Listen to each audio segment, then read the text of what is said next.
야고보서 3장 1절에서 5절까지의 말씀이 되겠습니다. 다 같이 야고보서 3장 1절로 5절 말씀 합독하시겠습니다. 내 형제들아, 너희는 선생된 우리가 더 큰 심판을 받을 줄 알고 선생이 많이 되지 말라. 우리가 다 실수가 많으니 만일 말에 실수가 없는 자라면 곧 온전한 사람이라 능히 온몸도 굴레 씌우리라. 우리가 말들의 입에 재갈 물리는 것은 우리에게 순종하게 하려고 그 온몸을 제어하는 것이라. 또 배를 보라. 그렇게 크고 광풍에 밀려가는 것들을 지극히 작은 키로서 사공의 뜻대로 운행하나니 이와 같이 혀도 작은 지체로되 큰 것을 자랑하도다. 보라, 얼마나 작은 불이 얼마나 많은 나무를 태우는가. 아멘. 자, 이 말씀으로 말의 영향력이라는 제목으로 내 말씀을 나누겠습니다. 제가 일전에도 한번 여러분에게 이런 말씀을 드린 적이 있습니다만은 재밌는 이야기를 해서 한 번 더 말씀을 드리겠습니다. 청춘 남녀가 데이트를 하다가 배가 고파서 레스토랑 들어갔습니다. 한국 음식점이에요. 음식점에 딱 들어가면 음식점에 왜 이렇게 중요한 한문들을 이렇게 적어 놓은 것이 있죠. 고사성어를 이렇게 적어 놓은 것이 있지 않습니까? 뭐 보물 기다리면서 뭐 입춘대길 이러면서 들었는데 그 딱 들어가자마자 그 식당에 한문으로 딱 써놨는데 세옹지마. 이 세옹지마를 딱 보는 순간에 이게 지마는 쉬운데 앞에 있는 세옹이라는 단어가 어렵습니다. 이게 무슨 단어인지 알지 못해서 여자 애가 남친에게 묻습니다. 세옹지마라는 뜻이 뭐예요? 인생이 너무나도 이렇게 일들이 많이 생길 때 길흉하복은 항상 바뀌어지기 때문에 미리 예측할 수 없는 것이다. 좋다고 생각했던 것이 안 좋을 수도 있고 안 좋다고 생각했던 것이 좋을 수가 있는 것이다. 이런 고사성의 뜻이 있지 않습니까? 그래서 세옹지마, 모든 게 이제 우리 기독교로 말하면은 다 하나님 손 안에 있는 거고 하나님 섭리 안에 있는 것이다. 합력하여 선을 이루시는 하나님을 바라보자. 이런 어떤 의미로 우리 해석할 수도 있습니다. 애인이 묻습니다. 오빠, 한문 글자가 뭐야? 그러니까 얘도 몰라요. 남자도. 그러니까 이게 모르지만은 이 모른다 그러니까 이게 채민이 말이 아니고 지만은 알겠는데 세옹이 전 생각이 안 나는 겁니다. 근데 이게 음식점이야. 지마 말기 맞추는 거죠. 음식점에서 아저씨가 음식점에 대해서 저게 세옹지마는 세옹이라는 말은 생각지도 않고 음식점이니까 퍼뜩 떠오르는 생각이 남기지마.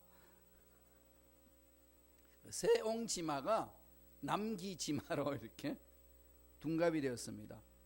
그래서 그날 청춘 남녀는요 음식 하나도 남기지 않고 다 먹었대요. 이 말이 신체에 주는 영향이 엄청나다는 거죠. 의학계에서도 요새 지금 나타나고 있는데 뇌 속에 있는 어느 중추신경이 온몸을 다 지배한다고 그럽니다. 다 다스린다는 거죠. 그러니까 말이 우리 중추신경과 언어기관과 연결되어 있어서 내가 머릿속에 말을 생각하고 마음에 품고 입술로 말을 하게 되면은 육체의 변화가 일어난다는 거예요. 이런 부분들은 이미 의학계에서 발표하기 이전에 하나님이 먼저 말씀해 주신 거죠. 오늘 야고보도 그것을 엄청나게 강조를 합니다. 사실 인간관계라든지 사회에 문제를 하는 모든 것은 언어 문제 아니겠습니까? 그죠? 거의 다 그렇다고 그래도 과언이 아닐 만큼 그렇습니다. 오늘 읽었던 이 본문의 말씀 야고보는 우리가 사용하는 말에 대해서 이야기를 합니다. 혀를 어떻게 사용할 것이냐? 특별히 하나님 앞에 부르심을 받은 일꾼들은 이 혀를 잘 사용해라, 말을 잘 해라, 그렇게 이야기를 합니다. 그리고 하는 말에 대해서 엄청난 영향력이 있다는 거죠. 정말로 어마어마합니다. 하나님 우주 만물을 말씀으로 창조하셨지 않습니까? 하나님 형상을 입은 저와 여러분에게도 그러한 말에 대한 능력을 허락해 주셨습니다. 그래서 늘 성서는 이 말에 대한 것들을 중요성을 강조하고 경고하고 다음에 또 하나는 훈련받아야 된다라고 이야기하고 여러 가지 말에 대해서 많이 강조를 합니다. 그런데 우리 그리스도인들이 말에 대해서 그렇게 성경 강조함에도 불구하고 너무 이렇게 무의식적으로 말할 때가 많이 있는 것을 보곤 합니다. 저도 모르게 그냥 툭 튀어나오는 말들이 있더라고요.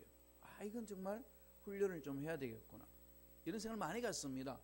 여러분 24시간 내가 무슨 말을 하고 사는지 한번 녹음기가 있다면 한번 녹음 한번 해보세요. 사람을 만날 때, 나 스스로 만날 때, 잠꼬대, 화났을 때 외쳐대는 소리가 주로 어떤 것인지 녹음만 할 수만 있다면 한번 일주일 분량 녹음을 해놓으면요 과간일 겁니다. 성경은 그렇게 말을 강조하는데도, 말에 대해서 강조하는데 우리들은 그 말씀을 그냥 한 개로 더 걸러버릴 때가 너무 얼마나 많은지 모릅니다. 오늘 야고보는 뭘 이야기를 합니까? 말이라는 게 무엇이라고 이야기하나요? 여러 가지 일이 있겠지 이야기했지만 두 가지로 살펴보겠습니다. 그리고 다음 주에도, 내일도 좀 이 말에 대해서 좀 너무 중요하기 때문에 살펴보면서 가겠습니다. 첫째로 오늘 야고보가 말하는 이 말은요 신앙 성숙의 기준이 된다고 이야기합니다. 신앙 성숙의 기준이 말이라는 거예요. 여러분 그거 생각해 보셨나요? 내 말이 신앙 성숙의 기준이 된다는 거. 신앙이 성숙했다, 성숙하지 않았다, 기준은 말에 둔다는 거예요. 야고보가 지금 그걸 우리 가르쳐 줍니다. 말씀을 볼까요? 야고보서 3장 2절에 나와 있습니다. 그 말씀이 다 같이 읽습니다. 우리가 다 실수가 많으니 만일 말에 실수가 없는 자라면 곧 온전한 사람이라 능히 온몸도 굴레 씌우리라. 온전한 사람이 이렇다라고 말하면서 누가 그런 사람이라고 이야기하나요? 말에 실수가 없는 자. 그리고 이미 전제합니다. 다 실수 많은데, 다 실수 많다, 실수 많은데, 그런데 실수가, 말에 실수가 없다면 그 사람은 온전한 사람이라. 성경에서 온전한 사람, 성숙한 사람의 평가의 기준은 말에 있다는 거예요. 야고보는 지금 그렇게 풀어나갑니다.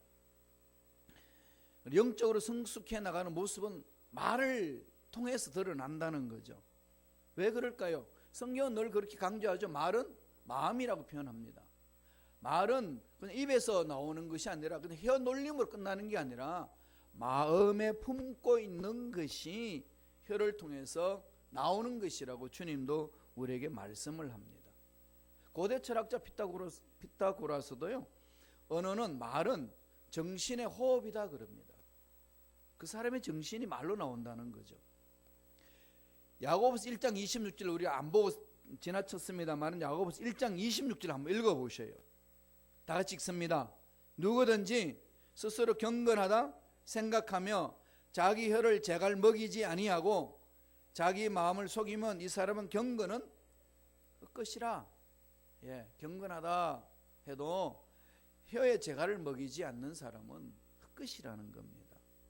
경건함은 그 사람의 마음과 그 사람의 생각의 표현이 뭘로 오느냐? 말로 표현한다는 거죠.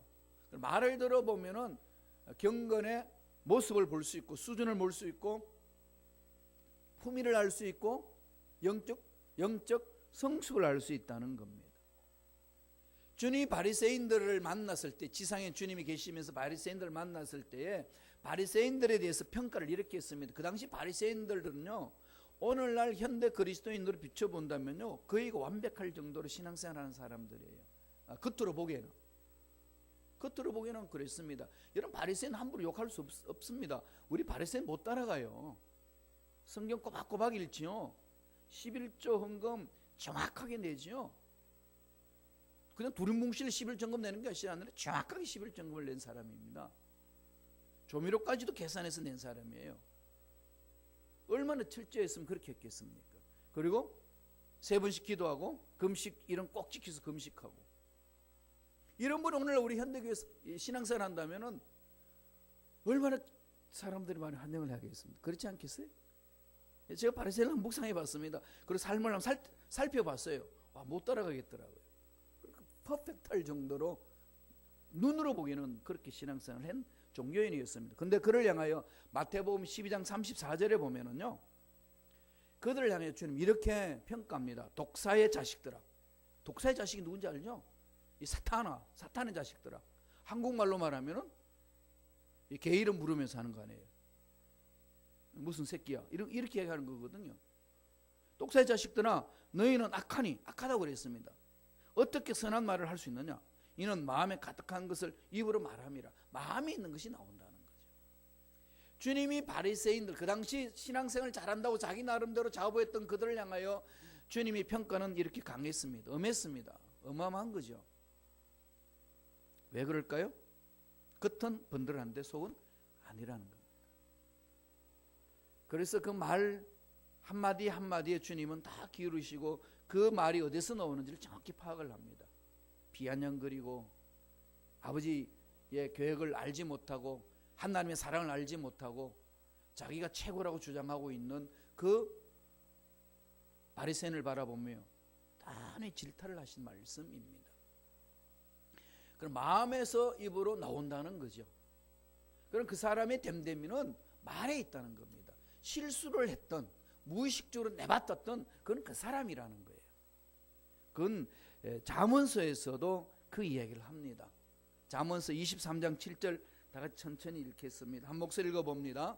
대저 그 마음의 생각이 어떠하면 그 위인도 그러한즉 그가 너더러 먹고 마시라 할지라도 그 마음은 너와 함께 하지 아니함이라. 그 사람의 마음의 생각이 어떠하냐? 그 사람의 모습이라는 거죠. 그러니까 마음의 생각이 뭘로 표현될까요? 말로 표현됩니다. 말로 표현돼요. 예.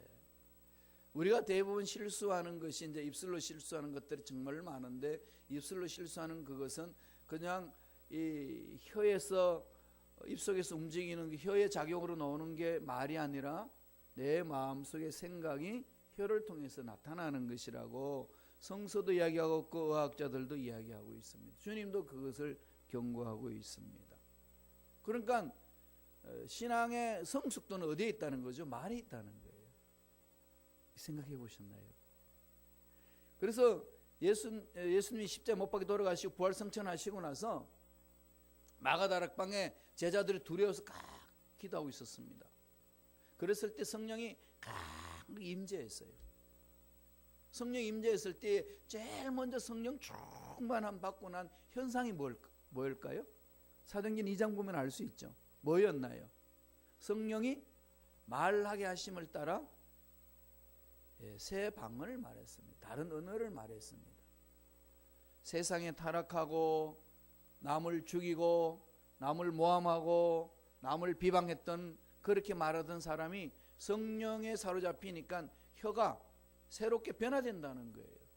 무슨 말로? 성령의 언어로. 이게 방언이에요. 이게 방언입니다. 그러니까 우리가 성령 충만한 방언 체험을 하거든요. 방언 체험하고 나면은 내가 배우지 않았던 말을 성령의 이끌림을 따라서 하는 말이 방언입니다. 그러면은 내가 말하는 방언은 성령이 주시는 언어예요. 성령이 이끄는 대로 따라가는 언어입니다. 그러니까 성령이 이끄는 언어를 하는 거예요. 방언을 체험한 사람은 성령이 언어를 하는 사람입니다. 성령이 내 혀를 주관하는 거예요. 그럼 방언을 체험한 사람은 일상생활에도 어떻게 할까요? 성령이 사로잡아 주시는 말을 하는 거죠. 성령이 사로잡아 주시는 말에 거룩한 영이 내 혀를 잡아서 말하는데 내 말에 거짓말을 할 수 있을까요? 남을 욕되게 하고 넘어지고 상처 주는 말을 할 수 있을까요? 이런 불에 있어서 너무 생각 안 한다는 거예요. 이건 우리가 훈련해야 됩니다. 워낙 예습관에 끌려다니기 때문에 그렇습니다. 그래서 야고보는 아주 강하게 기준을 정해주는 거죠. 신앙에 경건함이 있느냐, 영성이 있느냐, 다음에 온전한 자로 성숙한 자라고 이야기하느냐, 기준이 뭐냐? 말이다. 말의 표현이다. 말을 들어보면 그 사람이 성령 충만한지 영적으로 얼마나 성숙했는지를 정확하게 알 수 있다는 겁니다. 말은 마음이고 마음은 그 사람 인격이기 때문에 그렇다고 논리적으로 성서는 가르쳐 줍니다. 잊지 마시기 바랍니다. 그래서 말에는 그러한 하나님의 기준이 있습니다. 그 다음에 두 번째, 그렇게 왜 말에 대해서 강하게 다룰까요? 말에는 에너지가 있기 때문에 그렇습니다. 엄청난 능력이 있습니다. 두 번째 주는 메시지는 말에는 에너지가 있습니다. 비유를 통해서 설명하죠. 말에 힘이 있다는 것. 그러니까 살려내는 힘도 있고 죽이는 힘도 있습니다. 어디에요? 말에. 말에는 그런 에너지가 있습니다. 이런 걸 제가 많이 시카고 교회에 와서 말씀을 많이 선포했습니다만은, 그럼에도 불구하고 이렇게 지나가면서 들려오는 소리, 또 이분 저분 이야기하는 소리를 뭐 듣고 싶어서 들은 건 아니지만은 그냥 이렇게 큰 소리 날 때 들려오는 소리는 너무 이렇게 가슴이 미워지는 소리가 많아요. 아픔이 너무 많습니다. 한번 좀 깊이 생각해 봤으면 좋을 것 같아요. 말에는 영향력이 있고 에너지가 있습니다. 야고보서 3장 3절 볼까요? 다 같이 한 목소리 읽습니다. 우리가 말들의 입에 재갈 물리는 것은 우리에게 순종하게 하려고 그 온 몸을 제어하는 것이라. 우리가 타고 다니는, 사람이 타고 다니는 말이 있죠. 큰 말, 그게 딱 타가지고 입에다가 재갈을 물려서 오른쪽 당기면 오른쪽으로 가고 왼쪽으로 당기면 왼쪽으로 가고 딱 둘러 잡아 당기면 스탑되고, 이게 그냥 다 조절이 되잖아요. 말이 한 몸무게가 몇 킬로그램 될 것 같아요? 500kg에서 600kg 됩니다. 그죠? 500kg에서 600kg. 그러니까 50kg짜리 여인들 10명이에요. 이만큼 몸무게가 있는 말입니다. 이 말을 사람들이 다 조절하죠. 어디로 조절할까요? 어디서? 입에 물린 재갈에 의해서. 조그마한 재갈로 인하여서 그 덩치가 큰 말을 마음대로 조절합니다. 이것처럼 야고보가 비유를 들어서 우리 혀가 그렇다는 거죠.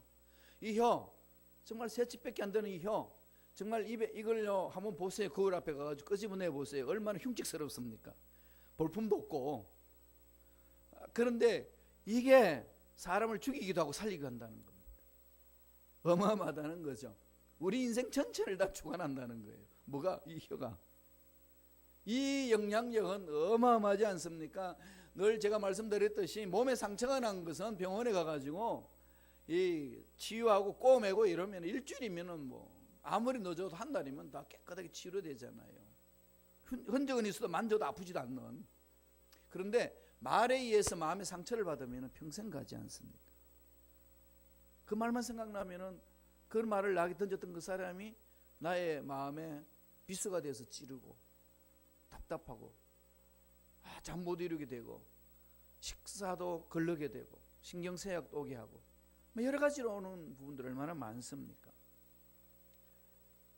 이 조그마한 혀 잘 다스리라는 거죠. 또 비유를 들어서요 이렇게 말합니다. 야고보서 3장 4절에 보면은 또 배를 보라. 그렇게 크고 강풍에 밀려가는 것들을 지극히 작은 키로서 사공의 뜻대로 운행하는 어마어마한 큰 배 있잖아요. 그 배를 이렇게 오른쪽으로 가게 왼쪽으로 가게 움직이는 건 뭐죠? 뒤에 딱 있는 작은 키입니다. 이게 방향키잖아요. 정말 그 어마어마한 그 유람선의 뒤에 달린 키는 지극히 작습니다. 그럼에도 불구하고 큰 배의 방향을 다 결정합니다. 이와 같이 우리 인생의 삶의 방향을 정해주는 것은 우리 입속에 있는 혀라는 거죠. 혀. 혀가 없으면 어떻게 되죠? 말 못합니다. 그런데 이 혀가 말을 하면서 우리 인생을 좌지우지하잖아요.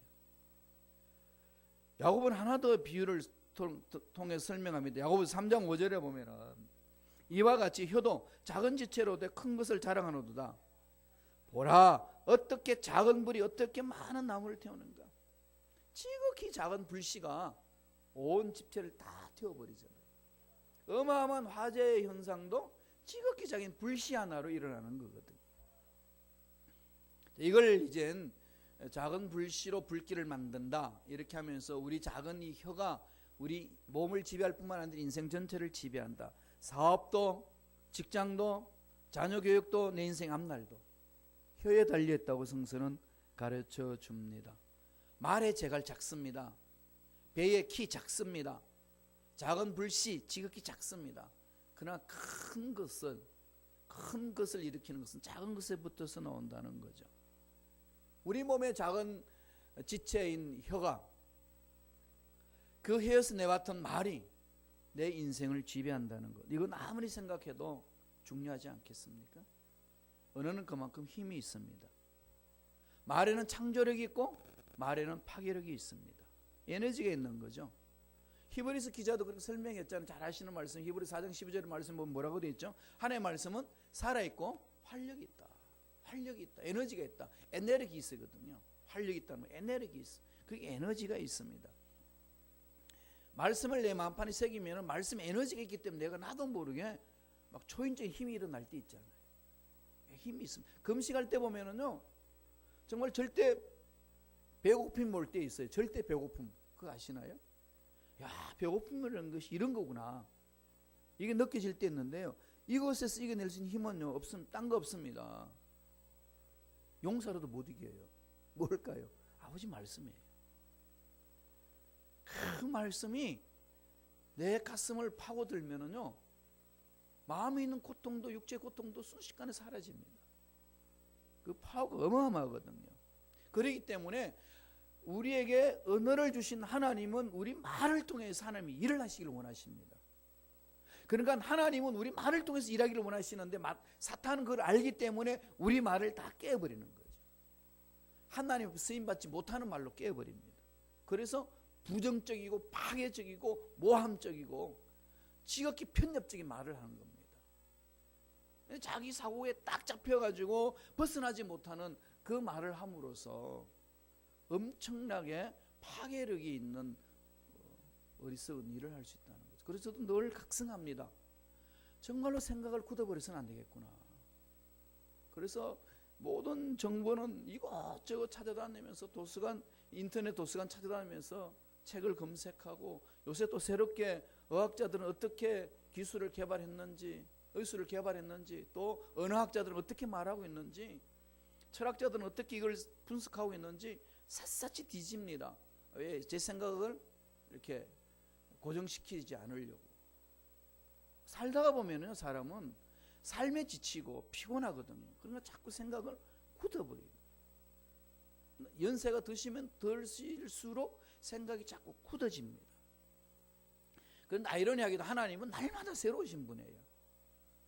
그러니까 하나님은 나이를 초월해서 새롭게 만드시는 분이잖아요. 하나님의 기적은 그렇게 일어나는 거거든요. 나이 들었다 안 들었다 이게 중요한 게 아니고 하나님 앞에 얼마나 열려 있느냐, 말씀을 믿느냐, 말씀에 끼어져 있느냐, 여기 따라서 하나님의 기적을 맛보느냐 못 보느냐 그게 달려 있는 거거든요. 그러니까 저와 여러분은 날마다 어떻게 해야 되죠? 이 말에 에너지가 있기 때문에 이 말을 잘 사용해야 노력해야 됩니다. 그래서 이 혀를 자꾸 부드럽게 만들어야 돼요. 말씀으로.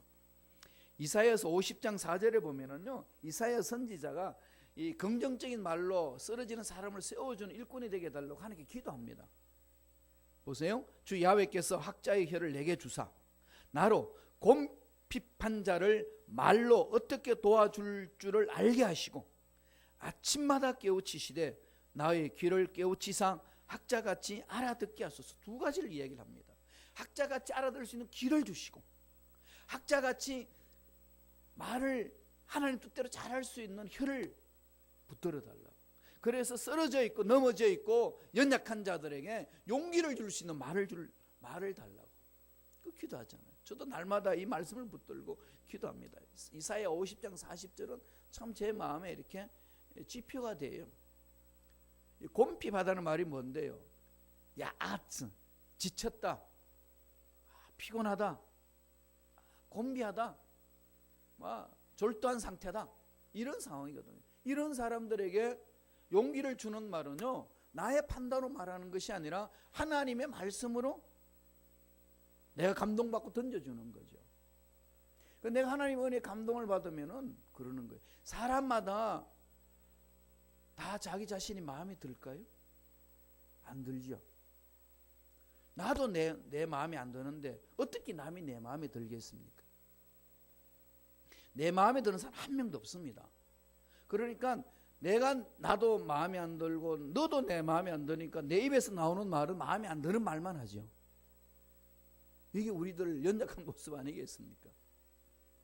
그러니까 말이 가시가 돋쳐 있고 그냥 농담한다고 그러면서 뒤통수 치고 이렇게 험담하고 이렇게 또 말은요 돌고 돌아요. 아시죠? 메아리 같습니다. 돌고 돌아서 본인 귀에 또 들어가게 돼요. 그냥 그대로 들어가면 좋은데 그게 살이 붙어가지고 어마한 덩어리로 들어가는 겁니다. 그러니 얼마나 고통스러우시겠어요. 마귀가 그걸 사용을 합니다. 이걸 알고 있기 때문에 성경 잠언서 18장 21절에는 이런 말씀을 합니다. 죽고 사는 것이 혀의 권세에 달렸나니 혀를 쓰기 좋아하는 자는 그 열매를 먹으리라. 예, 긍정적인 혀를 잘 사용하면 긍정적인 열매를 먹을 것이고, 부정적인 말에 혀가 사용되어지면 부정적인 열매를 자기한테 돌아오게 된다는 거지요. 메아리입니다. 돌고 도는 거지요. 명심해야 됩니다. 이런 예가 있잖아요. 가는 말이 고와야 오는 말이 골다. 옛날에 박만덕이라는 백정이 살고 있었어요. 잘 아는 내용이죠. 백정이 박만덕인데, 그래서 그 백정한테 고기를 사러 가는 양반이 두 양반이 있었어요. 이씨를 가진 이 양반이 있고 김씨를 가진 김 양반이 있었습니다. 그래서 이 양반은 습관적으로 소리치면서 이야기합니다. 야, 만덕아, 고기 한 건 주라. 야, 이놈 만덕아, 뭐 이러면서, 이놈아 만덕아, 이러면서 고기 주라. 그렇게 해서 고기를 사갑니다. 네, 그러면은 뭐 백정은 이렇게 쓰러져요. 그런데 김 양반은요, 딱 만덕이를 보면서요 다르게 이야기합니다. 박서방, 고기 한 건 주게나. 그러니까 네 하고 똑같이 가는데, 그런데 한번 두 사람이 똑같이 이렇게 만나가지고 고기를 샀는데, 이 양반이 보니까 눈으로 봐도 김 양반의 그 한 건 고기보다는 작은 거예요. 남의 것이 크게 보이겠지만은 아무리 비교해도 이거는 크고 작은 게 문제가 아니라 객관적으로 그냥 김 양반 고기는 크고 이 양반 자기 고기는 너무 작은 겁니다. 그래서 화가 나가지고, 야 만덕아 이놈의 자식아, 고기를 어떻게 썰었길래 내 거는 요만하고 저 양반은 저렇게 크냐 그랬더니, 만덕이가 얼굴 색깔 변하지 않고 그럽니다. 이 양반님 것은 만덕이가 자른 것이고요, 김 양반 것은 박서방이 자른 겁니다. 그러니까 쌍놈 만덕이가 자른 것은 고른 거고요, 이렇게 김 양반이 박서방이라고 불러준 그 박서방이 자른 고기는 이렇게 커요. 그렇게 이야기했다는 겁니다. 말을 어떻게 하느냐에 따라서 사람의 마음을 어떻게 감동시키는 것 아니겠습니까? 어떻게 말하면 사실까요? 오늘 야고보가 정확하게 지적하는 거죠. 잠언서 18장 20절을 한번 읽어볼까요? 다 같이 읽겠습니다. 시작. 잠언서 18장 20절입니다. 사람은 입에서 나오는 열매로 하여 배가 부르게 되나니 곧 그 입술에서 나는 것으로 하여 만족해 되느니라. 그죠? 입술에서 나는 것으로 만족하죠. 불만이 가득 찬 사람이 있고요, 정말 행복으로 가득 찬 사람이 있을 수 있습니다. 이 양반은 불만이 가득 찼고 김 양반은 행복으로 가득 차는 거예요. 어떤 말을 하느냐에 따라서 달라진다는 거죠. 미국 한 여성지에서요, 자녀를 둔 어머니들에게 앙케이트를 조사해 가지고 의학자들이 연구한 것을 발표를 해줬습니다. 엄마들이 반드시 조심해야 될 5가지 말, 이건 아빠에게도 해당되는 말이에요. 첫째, 너를 왜 낳았는지 모르겠어. 이거 하지 말라는 거예요. 두 번째, 너는 왜 다른 애들처럼 못하냐. 이런 말 절대로 하지 말라는 거예요. 세 번째, 내가 도대체 몇 살이냐. 이러면서 그냥 자기 걸 따져 묻는 거 하지 말라는 거예요. 네 번째, 이 바보야. 그 바보 누가 낳았는데요. 다섯 번째, 시끄러워. 제발 엄마를 괴롭히지 마. 이러면 그 애들이 다 마음을 닫아버린대요. 그냥 형식적으로 말한다는 거죠. 그리고 마음속에는 내가 20살만 넘으면 빨리 독립하리라, 이것만 갖는다는 거죠. 그래서 오히려 엄마와 자녀 간의 관계가 다 깨지고 하나님이 주신 그 가능성을 다 깨어버린다는 겁니다. 중요한 거죠. 조지 밀러 여러분 목사님 아시죠? 이분은요 5만 번 평생 기도해가지고 기도 응답을 구체적으로 받으신 분이잖아요. 청소년 시절은 어떤 애인 줄 압니까? 불량자입니다. 깡패였어요. 매일 욕하고 도둑질하고 애들 싸움질하고 말썽꾸러기였습니다. 근데 그거 어떻게 성자가 됐을까요? 그 동네 목사님이 말 한마디로 그걸 고쳤습니다. 조지 밀러 볼 때마다 그랬대요. 너 지금 하루아침에 네 벌은 못 고친다. 그렇지만은 하나님은 널 절대로 안 버리실 거야. 네가 아무리 그래도 하나님 널 사랑하셔. 낙심될 때 있어도 낙심하지 마. 하나님 반드시 널 붙들어 주실 거야. 내가 기도해봐도 너는 훌륭한 사람이 될 것이라고 난 믿어. 넌 정말 훌륭한 사람이 될 거야. 계속 그걸 던져줬대요. 그가 선교사로 부르심을 받고 아프리카로 선교사로 가기 위해서 영어 배우려고 영국 가서 그 런던 거리에 있는 고아들을 바라보며 하나님의 음성을 듣습니다. 네가 먹여라. 전 사업가 아닙니다. 내가 책임져 줄게. 네가 먹여라. 그 음성 듣고 많을 때는 3,000명이나 되는 고아를 먹여 살렸다는 것 아니겠습니까? 그리고 구체적으로 기도를 5만 번 응답받았다는 그런 일꾼으로 쓰임을 받았습니다. 무엇 때문에요? 그렇게 불량자가 어떻게 그런 자리를 설 수 있었을까요? 말입니다. 말의 힘이에요. 그리고 말의 영향력은 그만큼 크다는 겁니다. 이 말의 큰 위력 절대로 잊지 마세요. 화가 나면 무슨 말을 못해요? 큰 분노가 있는데요. 네, 그렇지만은 그 말 하나님이 들으시고요. 내가 하는 말 힘이 있습니다. 살리기도 하고 죽이기도 합니다. 이건 늘 우리 기도하면서 우리 스스로 우리가 통제해야 되고 훈련받아야 됩니다. 이 말씀 마음판에 새기시면서 주님 오실 때 주님 만나서 정말 잘했다 칭찬 듣는 정말 하나님이 주신 가능성을 마음껏 이렇게 현실로 드러내는 열매를 맺는 저와 여러분 되시기를 간절히 축원드립니다. 기도하겠습니다. 하나님 아버지, 말이 얼마나 무슨 힘이 있는지, 말이 얼마나 중요한지 오늘 야고보를 통해서 우리가 깨닫을 수 있도록 말씀을 주시니 감사합니다. 우린 다 말의 실수가 많은 자들입니다. 부족합니다. 연약합니다. 주님 그거 다 주님 앞에 내려놓습니다. 이제 결심합니다. 성령에 의해서 우리 혀가 다스려지기를 원합니다. 성령으로 충만케 하여 주셔서 우리 혀를 다스려 주옵소서. 하늘께 영광 돌리는 말을 하게 하시고 사람을 살리는 말을 하게 해주시고 하나님이 기뻐하시는 말을 함으로 우리 모두가 기적을 맛볼 수 있도록 도와주옵소서. 예수 이름으로 명하노니 우리의 말을 아무렇게나 하게 하고 하나님의 뜻을 방해하도록 만드는 모든 흑암의 세력은 떠나갈지어다. 혀를 통제하지 못하게 하는 마귀는 사라질지어다. 시험받을지어다. 떠나갈지어다. 머리부터 발까지 모든 육체 질병도 깨끗하게 나음을 입을지어다.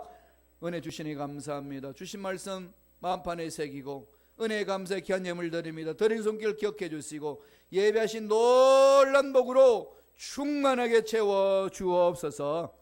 감사하고 예수님 이름으로 축복하며 기도드리옵나이다.